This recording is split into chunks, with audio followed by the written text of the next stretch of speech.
Bonjour à tous les solariens et toutes les solariennes, ainsi qu'à toutes les personnes du monde micronational qui verront ou écouteront ce discours. Si je vous parle de Solaris, vous savez probablement de quoi je parle, et pour cause. Notre micronation a déjà 1 an. Le 2 juillet dernier, même si personne ne me connaissait ni ne connaissait Solaris, j'ai eu l'ambition de créer une micronation, un petit pays censé refléter ce que je suis. Mon inspiration était le Boukistan. Eh oui, comme beaucoup, j'ai intégré le monde micronational après la vidéo d'Amixem. Pour cet anniversaire, j'aimerais aborder plusieurs points. Dans un premier temps, je vous présenterai l'histoire constitutionnelle et son futur. Ensuite, j'enchaînerai sur un petit point diplomatique, pour finir sur les cadeaux que je vous ai réservés. Il y a 1 an, j'ai donc commencé à rédiger la constitution de ce qui est aujourd'hui la principauté que l'on connaît.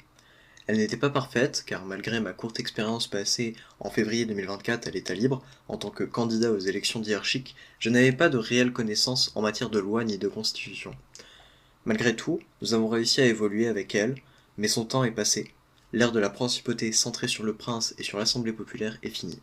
C'est depuis l'amendement proposé par Maciska le 22 avril 2025 que l'équipe de constitutionnalistes a travaillé d'arrache-pied pour produire cette nouvelle constitution, donnant le pouvoir à tous ceux qui contribuent au quotidien à la principauté, c'est-à-dire vous, les solariens.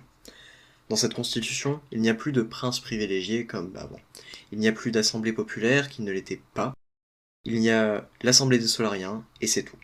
Le côté de la justice n'a pas réellement changé, et la Constitution est plus allégée avec des articles en moins, qui faisaient tâche dans l'ancienne Constitution.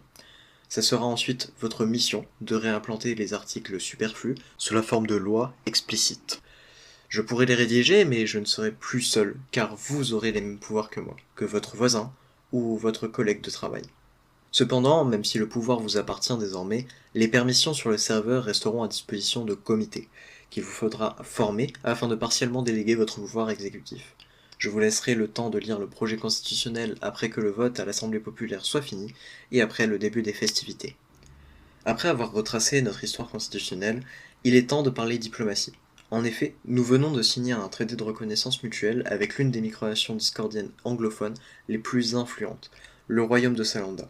Avec un serveur à 800 membres, un système gouvernemental unique, un passé riche et un rayonnement énorme, nous, Solariens, pouvons être fiers de notre parcours et notre aventure. Bien évidemment, il y a eu cette année déjà 19 autres TRM de signés, ce qui est énorme et je remercie encore toutes ces micronations, même celles où il y a eu des problèmes, d'avoir reconnu à un moment ou à un autre la principauté. Nous avons eu pendant cette année qu'un seul véritable ennemi. Mais il n'y a pas eu d'action de la part des deux camps, et heureusement.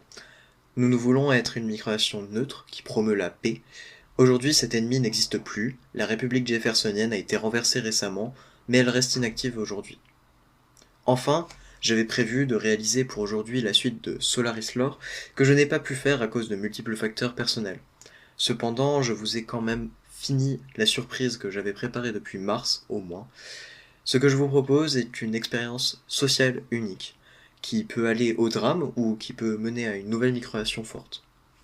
En effet, il s'agit d'un serveur Discord où tout le monde a les permissions d'administrateur et dont le but est de voir si un système gouvernemental peut émerger même lorsque tout le monde peut se revendiquer chef.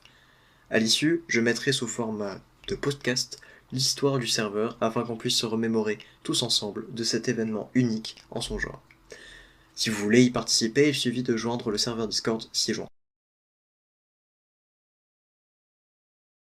Pour les fans du solarien, amateurs et amatrices, locuteurs et locutrices, je vous propose désormais une leçon à peu près équivalente à la première vidéo que j'avais sortie il y a quelques mois. Elle est disponible sur un nouveau site flambant neuf de l'Académie de la langue solarienne, dans le premier manuel interactif.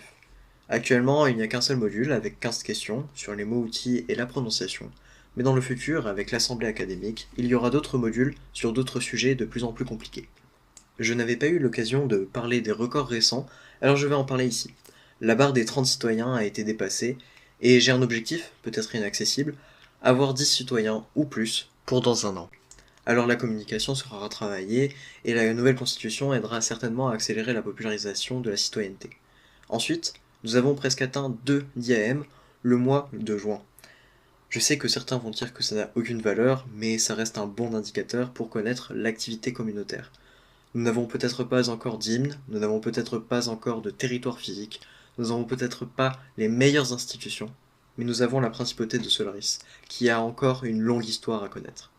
Alors soyons fiers et fiers de notre petit serveur, de notre drapeau de Solaris, surtout en ces jours où le monde micronational externe se bat pour tout et n'importe quoi.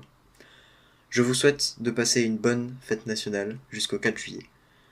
Pour l'occasion, l'image du serveur sera l'ancien logo avec le dégradé. Gaesemo que dan alpot, danorid gaesamo le calpol. Non gao, vinis last, timopinkis, dan solaril.